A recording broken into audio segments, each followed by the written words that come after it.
Vi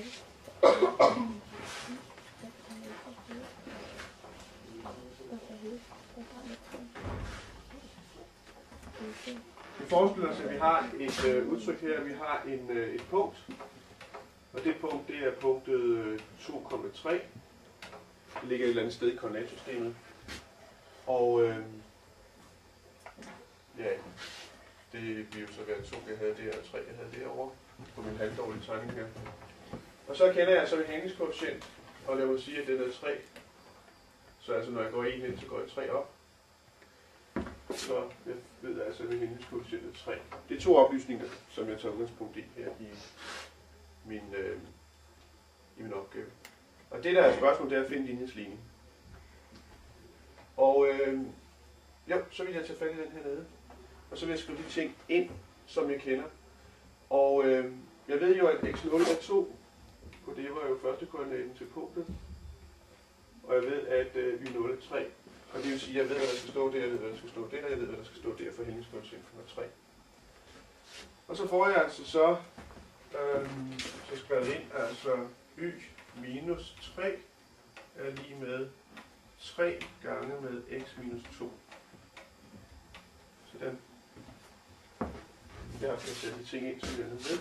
Og så regner jeg videre, fordi jeg vil i virkeligheden gerne have skrevet den over på den sædvanlige form, det der hedder y lige med x plus b. Og det kan jeg også godt få, men det klarer så bare, at jeg regner lidt videre. Så får jeg altså y minus 3 er lige med. Og her på højre side, der ganger jeg ind i parentesen, ind i første led og ind i anden led. Og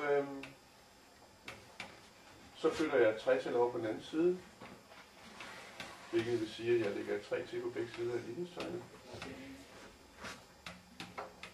Og når jeg har gjort det, så har jeg det sådan set på den form, som jeg kender. Den hedder nu y lige med 3x plus, eller undskyld, y lige med 3x minus 3. Og det med, at den hedder noget med 3x, det kommer ikke bag på os, fordi vi vidste på forhånd, at hængningskoefficienten er 3. Det vi på forhånd ikke vidste, det var, at vi vidste ikke, hvordan skæringen med y-aksen var. Den ligger altså så i minus 3, hvilket på ingen måde svarer til skitsen op. Men det gør den jo altså så, men det kunne jeg ikke vide på grund af de oplysninger, jeg havde her. Men det ved jeg så nu. Ja.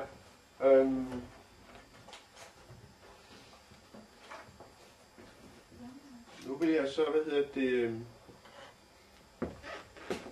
sådan set lave nogenlunde det samme en gang til, hvor jeg så vil skrive en formel op for, hvordan man finder hængningskoefficienten for en ret linje, hvis man har 2 punkter. Fordi at, det kan jo godt være, at man får opgivet 2 punkter, og så er spørgsmålet så, de 2 punkter, de ligger jo på en ret linje. Hvilken? Og det betyder, find hængningskoefficienten og find skæring med y-aksen. Og så kunne det være smart, hvis man havde en formel, som fortæller en, hvordan man kommer fra oplysning om 2 punkter til oplysning om linjens hængningskoefficient. Og den vil jeg så lige kigge på her. Jeg forestiller mig altså, at jeg har 2 punkter. Det ene punkt, det er P0, der hedder x0, y0. Og det andet punkt, det er så P1, som hedder x1, y1. Og jeg forestiller mig altså en situation af den her slags. Her har jeg det ene punkt, og her har jeg det andet punkt, P0 og P1. Og så kan man sige, så går der en linje igennem, og det der spørgsmål, der er, hvilken hængningskoefficient har den linje? Altså det er spørgsmålet her i første omgang. Og der kan jeg godt afsløre formlen på forhånd, og det er jo hængningskoefficienten, jeg snakker om, den hedder jo A. Og formlen siger, tag nu forskellen i y-værdier. Det kalder man også delta. Og dividerer så med forskellen i x-værdier, kalder man også delta x. Men altså, forskellen i y-værdier, ja, det er jo den ene y-værdi minus den anden y-værdi. Og jeg kan bedst lige starte med den bagerste. y1 minus y0, det er jo forskellen i y-værdier. Og dividerer så med forskellen i x-værdier, x1 minus x0. Så er det jo så. Og det jeg har skrevet op her, det er jo altså formlen, som jeg gerne vil bevise er korrekt.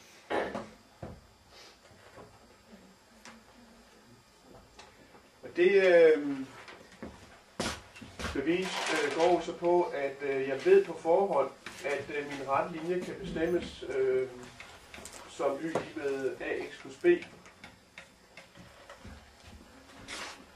Og jeg er så interesseret i at finde a i første omgang.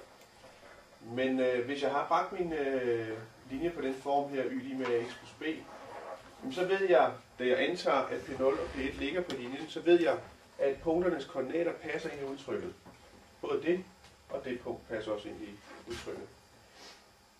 Og derfor så kan jeg nu sige, at y0 passer der, samtidig med, at x0 passer der.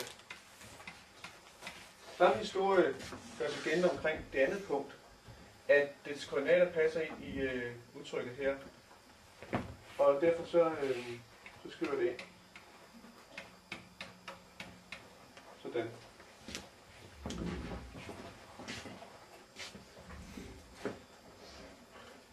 Og nu vil jeg så gøre noget tilsvarende af det, jeg gjorde før. At jeg vil trække de to ligninger fra hinanden, altså venstre siden vil jeg trække fra hinanden. Og jeg tror, jeg vil gøre det, at jeg vil sige y1 minus y0. Og det gør jeg så. Og y1 er jo det samme som ax1 plus b, så nu skriver jeg det. Og y0 var jo det samme som ax0 plus b. Nu skriver jeg det. Sådan. Fuldstændig tilsvarende til før. Tilsvarende til før, der gør jeg ikke noget ved min venstre side, men på min højre side, der hæver jeg min minusparentes her og skifter fortegn. Og fuldstændig tilsvarende til før, så gør jeg ikke noget på min venstre side.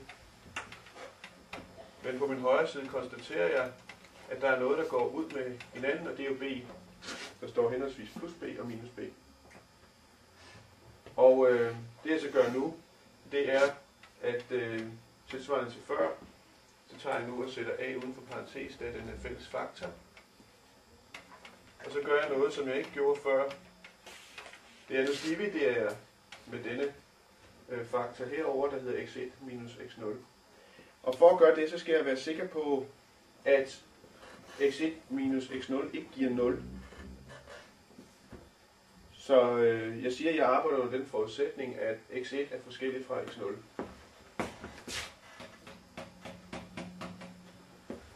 Og det kan vi vende tilbage til. Men når jeg har antaget det, så har jeg lov til at dividere med den størrelse her, det gør jeg så. Og så får jeg så y1 minus y0 divideret med x1 minus x0. Sådan. Og det er så den formel, som jeg sagde, vi ville nå frem til.